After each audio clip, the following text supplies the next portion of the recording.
దేమనగా, ఏ పురుషుడును నీతో శయనింపని ఎడలను నీవు నీ భర్తకు ఆధీనురాలవైనప్పుడు, నీవు తప్పిపోయి అపవిత్రమైన కార్యం చేయకపోయిన ఎడలను శాపము కలుగజేయు ఈ చేదు నీళ్ళ నుండి నిర్దోషివి కమ్ము.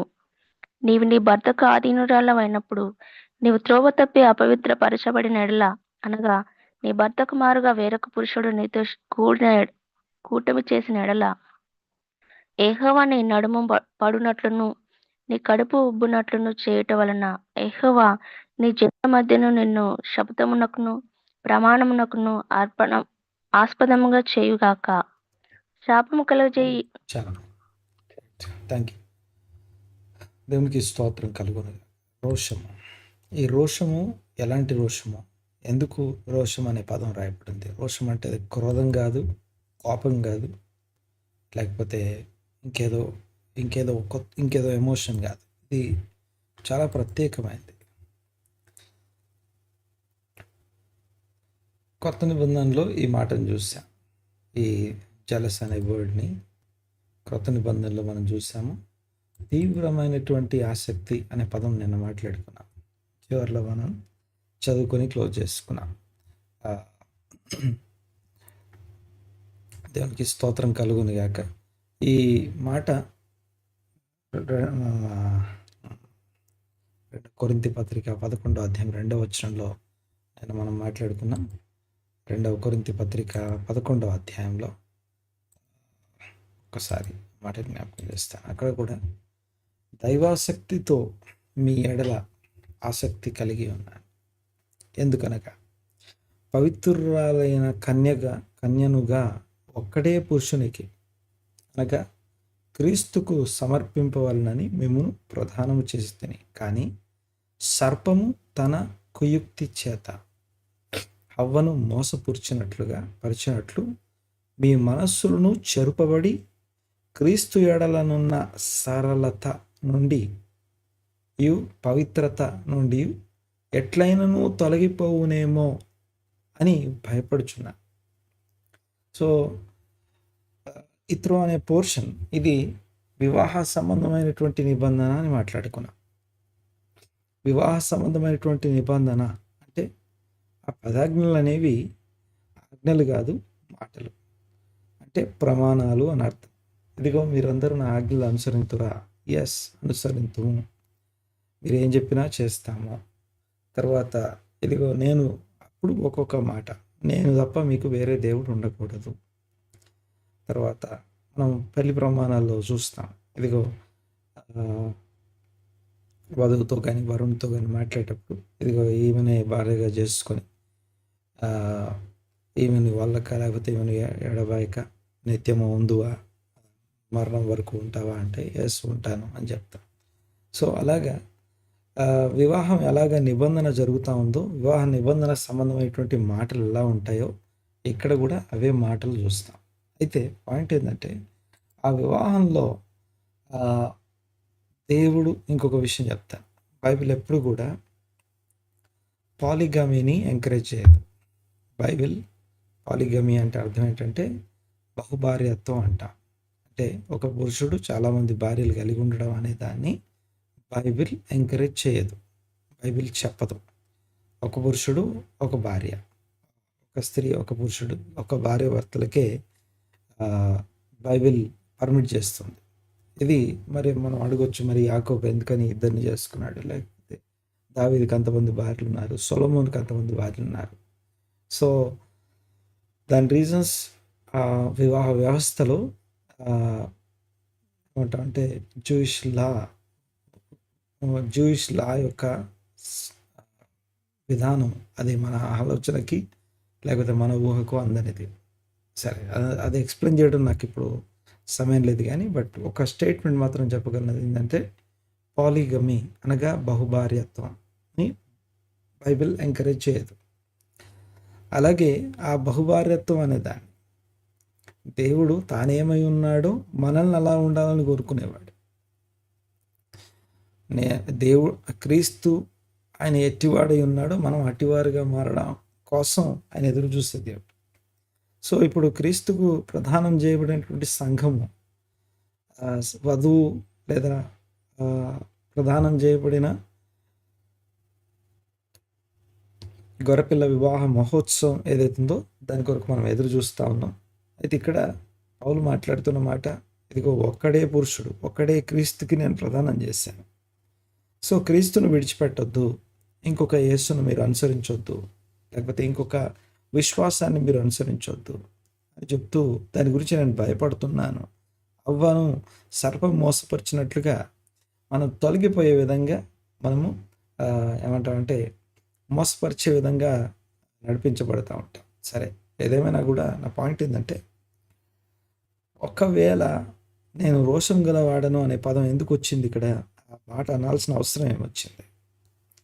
దేవుని రోషము అనే పదానికి అర్థం ఏంటి అంటే, ఒక భార్య ఒక భర్తకు ప్రదానం చేయబడి వివాహం జరిగిన తర్వాత ఆ భర్తను విడిచిపెట్టి తను ఎటువైపు చూసినా దాన్ని వ్యభిచారం కింద కౌంట్ చేస్తారు. ఆ వ్యభిచారం జరిగిన లేకపోతే దానికి సంబంధించినటువంటి ఆనవాళ్ళు కానీ అలాంటివి ఒకవేళ దొరికినా దొరకకపోయినా అనే అంశం ఈ సంఖ్యాకాండంలో రాస్తుంది. సంఖ్యాకాండం 5వ అధ్యాయం 12వ వచనం ఏదైతే చదివామో ఆ భాగాన్ని ఏమంటామంటే అవిశ్వాసురాలైనటువంటి స్త్రీ అని చూస్తాం. అంటే అపనమ్మకస్తురాలు భర్తకి అపనమ్మకంగా ఉన్నటువంటి స్త్రీ గురించి ఆ భాగం చెప్తాం. సో విషయం ఏంటంటే, ఎప్పుడైతే భర్తకు ఒక స్త్రీ అపనమ్మకస్తురాలుగా మారుతుందో అప్పుడు భర్తకు ఒక రోషం పుడుతుంది. ఇది నో వన్ కెన్ అండర్స్టాండ్. దాన్ని ఇమాజిన్ కూడా చేయలేం.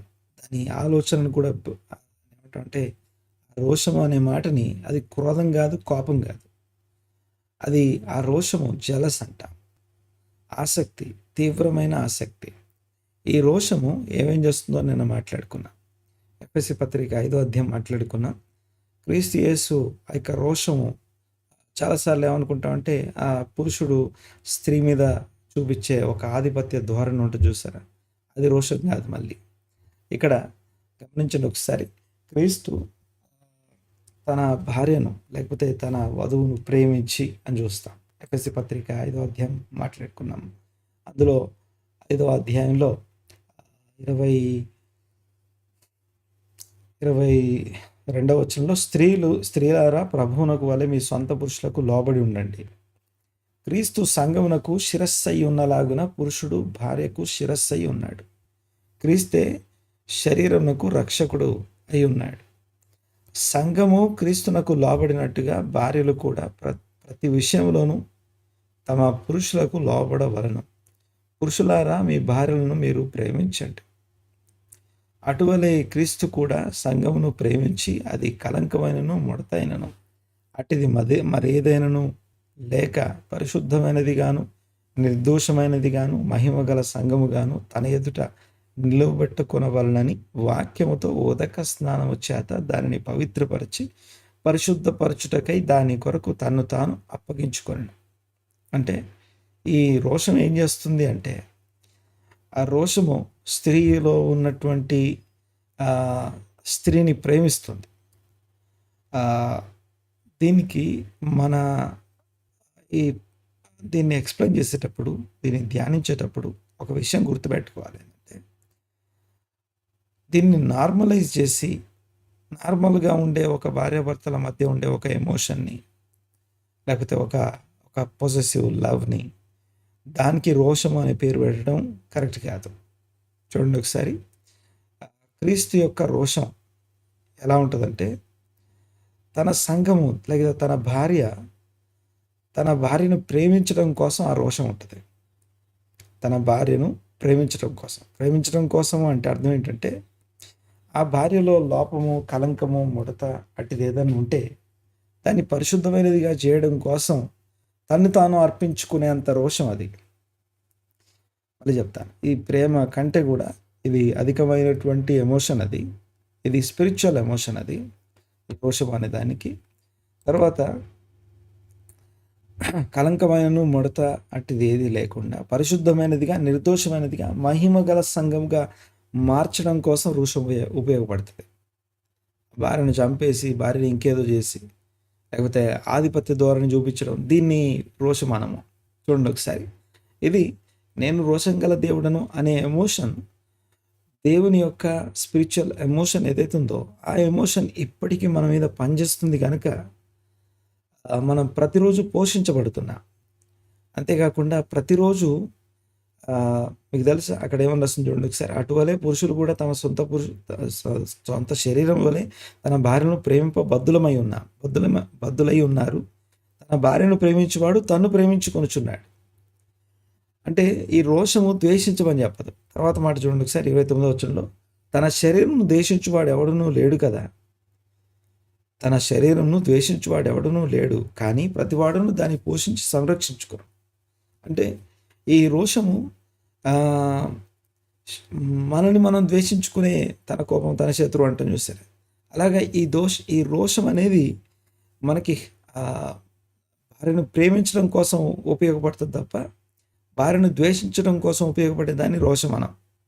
రోషం అనే ఎమోషన్ భర్తకు సంబంధించిన ఎమోషన్. అది రోషం అనే ఎమోషన్ ఒక వివాహ వ్యవస్థలో ఉండే ఒక స్పెషల్ ఎమోషన్ అది. తర్వాత ఎమోషన్ అనే పదం కూడా సరిగ్గా సరిపోదు. ఇది కొన్ని రిజల్ట్స్తో కూడుకొని ఉంటుంది. దీన్ని ఇంకొక భాషలో మనకు అర్థం కావడం కోసం ఇంకో భాషలో చెప్తారు. ఈ రోషం అనే పదమే దేవుడు స్పిరిచువల్ లైఫ్లో మన ఆత్మీయ జీవితంలో వినియోగించడానికి పదే పదే మన నుంచి కోరుకునే విషయం. ఇది ఒకటి చెప్పేసి ముగిస్తాను ఈరోజుకి. ఉదాహరణకి కయ్యను హేబేలు ఇద్దరు అర్పణ తీసుకొచ్చారు. అర్పణ తీసుకొచ్చినప్పుడు దేవుడు హేబేలు అర్పణను అంగీకరించాడు. హేబేలు అర్పణ అంగీకరించడం వెనకాల దేవునికి ఉన్న ఒక ఉద్దేశం ఏంటంటే ఈ కయ్యేనుకు రోషం పుట్టించాలి. కయ్యేనుకు రోషం పుట్టించే, రోషము ఎప్పుడైనా సరే పాజిటివ్ విషయం. రోషము అనే పదం హీబ్రూలో నిన్న మాట్లాడుకున్నాం. ఎవరన్నా ఒకరు చెప్పండి, హీబ్రూలో ఏమంటారు రోషాన్ని? ఎవరైనా ఫస్ట్?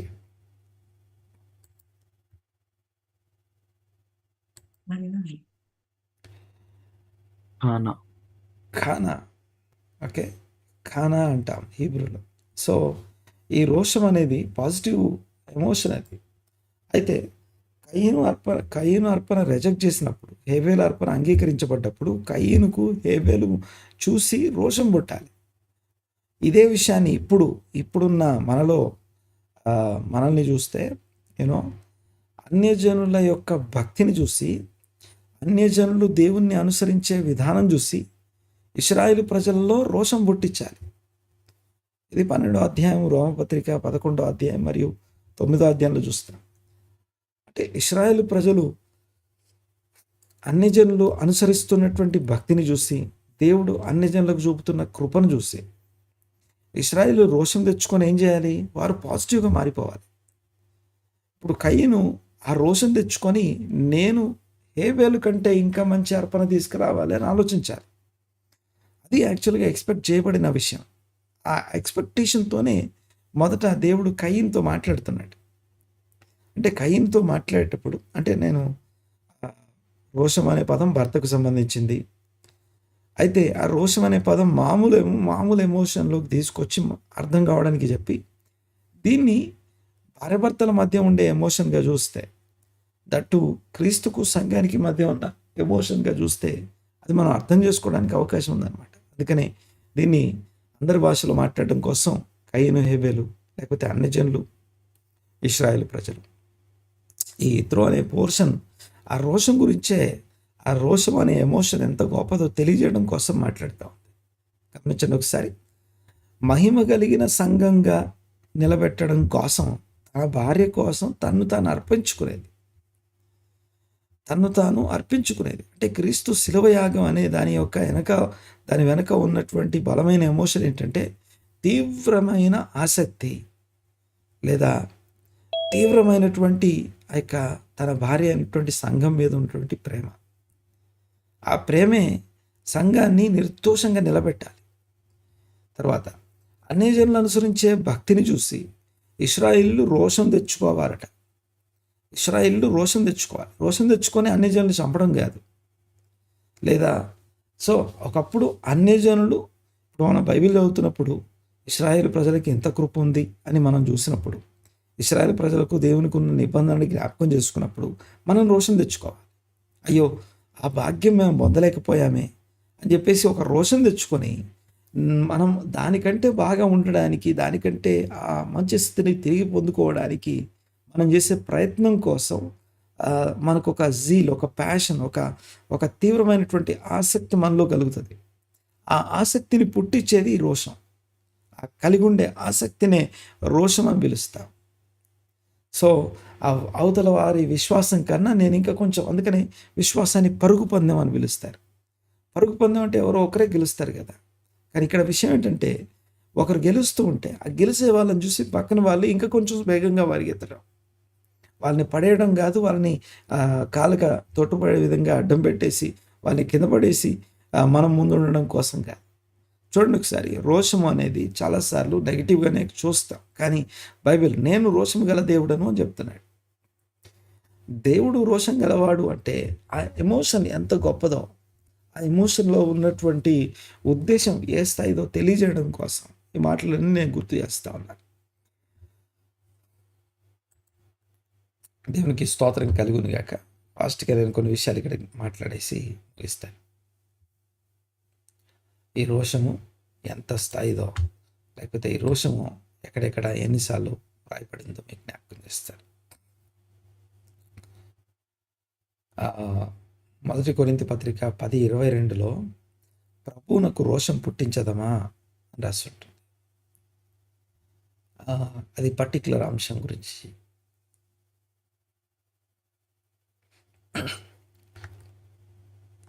రైట్, ఒకసారి ఒక ద్వితీయోపదేశకాండంలో ఈ మాట, ఒక డ్యూటరానమీ ద్వితీయోపదేశకాండంలో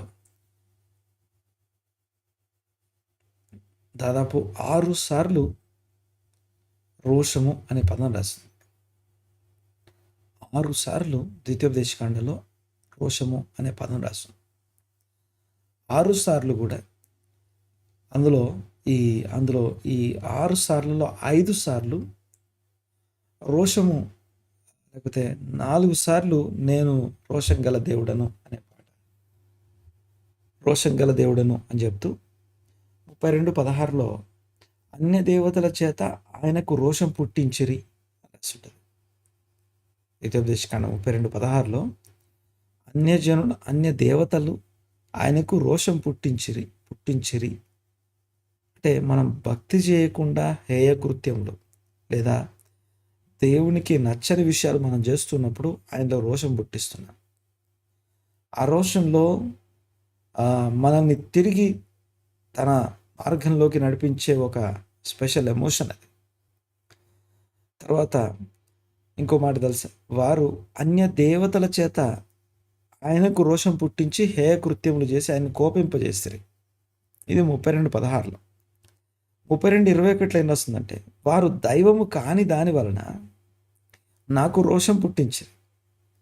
దేవునికి ఇవ్వాల్సిన ప్రయారిటీ, దేవునికి చెందవలసిన మహిమ మన ద్వారా వెళ్ళకపోతే, మన భర్తకు చెందవలసినటువంటి ఘనత, ఆయనకి చెందవలసినటువంటి హానర్ మన నుంచి వెళ్ళకపోతే అది ఆయనకు రోషం పుట్టిస్తాం. అక్కడ ఒక మాట రాస్తుంది, వారు దైవము కాని 32:21 ద్వితీయోపదేశకాండం, వారు దైవము కాని దాని వలన నాకు రోషం పుట్టించిరి, తమ వ్యర్థ ప్రవర్తన వలన నాకు ఆగ్రహం పుట్టించిరి. కాబట్టి నేనేం చేస్తానంటే, జనము కాని వారి వలన వారికి రోషం పుట్టింతు.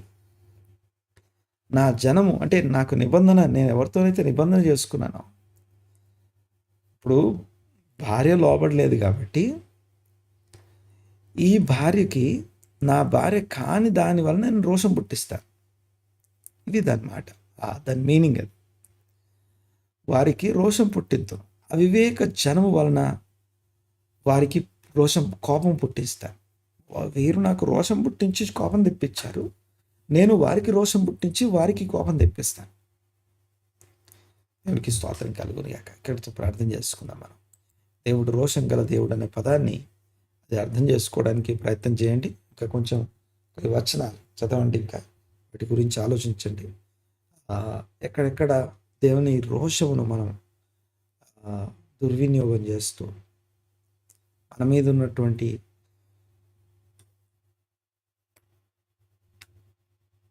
ఆసక్తి, ప్రేమ వాటిని దుర్వినియోగం చేసి ఆయన కోపం పుట్టిస్తూ ఉన్నాము. ఆ ఏరియాని జ్ఞాపకం చేసుకుంటూ ఒక్కడై ఉన్న క్రీస్తుకు దేవునికి చెందవలసిన భయం, దేవునికి చెందవలసినటువంటి మహిమ ఆయనకి ఇవ్వకుండా నేను ఏ విషయానికైతే ఇస్తున్నానో అవన్నీ ఆయనకి రోషం పుట్టిస్తున్నాయి. వాటన్నిటిని బట్టి ఒక్కసారి జ్ఞాపకం చేసుకొని ఈ దినమంతా దాని మీద మనసు ఉంచడానికి ప్రయత్నం చేయండి. ఒకసారి అర్థం చేసుకుని పరమ తండ్రి, మహోన్నతుడ, కృపగల దేవ, మీకే వందనాలు. మీ నామమును బట్టి, మీ కృపను బట్టి, మీ కనికరును బట్టి కృతజ్ఞత స్తుతులు స్తోత్రం చెల్లిస్తాం. మీ సన్నిధిని బట్టి మీకు వందనాలు ప్రభా, స్తోత్రం నాయన. ఏకీపించిన ప్రతి ఒక్కరిని మీ కృప కిందకి తీసుకొస్తా ఉన్నా. విన్న వాక్యం మా హృదయాల్లో స్థిరపరచండి. మా దేవునికి మేము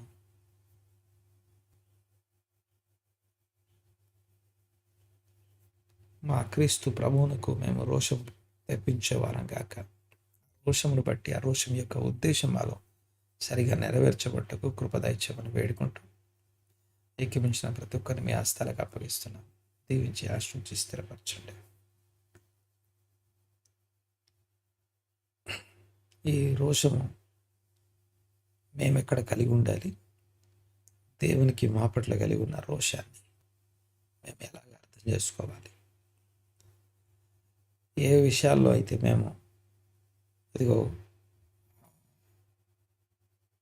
తక్కువ చేయబడుతూ డిస్క్రిమినేట్ చేయబడుతున్నామో ఆ ఏరియాలో రోషం తెచ్చుకొని మరింత భక్తి చేయడానికి మంచి పాజిటివ్ మైండ్ ప్రతి ఒక్కరికి అనుగ్రహించమని వేడుకుంటూ స్తుతించి ఆరాధించి మీ నామాన్ని గొప్ప చేస్తూ ఏకమించిన వారందరినీ దీవించి ఆశ్రయించి స్తుతించి మీ నామాన్ని గొప్ప చేస్తూ నజరేయుడైన యేసుక్రీస్తు గొప్ప నామాన్ని ప్రార్థన అడిగి బ్రతిమాలి వినంత వేడుకొంటున్నాం తండ్రి. ఆమేన్. ఆమేన్. ఆశీర్వాదం మా మీద పాట ఆశీర్వాదం సెలవు తీసుకుంటాం.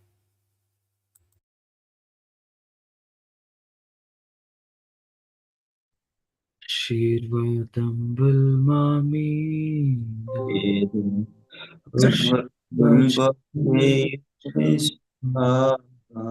ఆశతో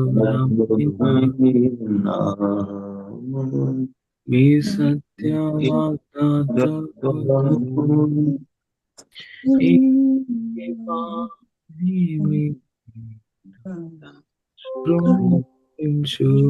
దేవా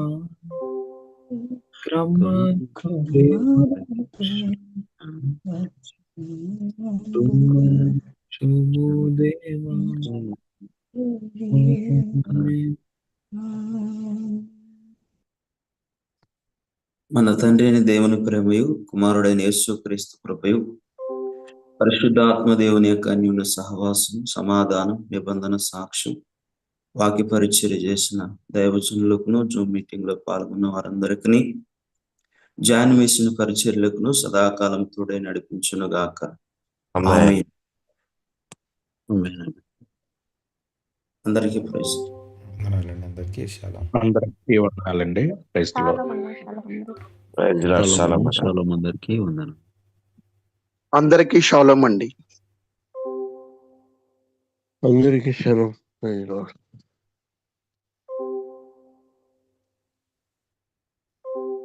అందరికీ షాలోమ్.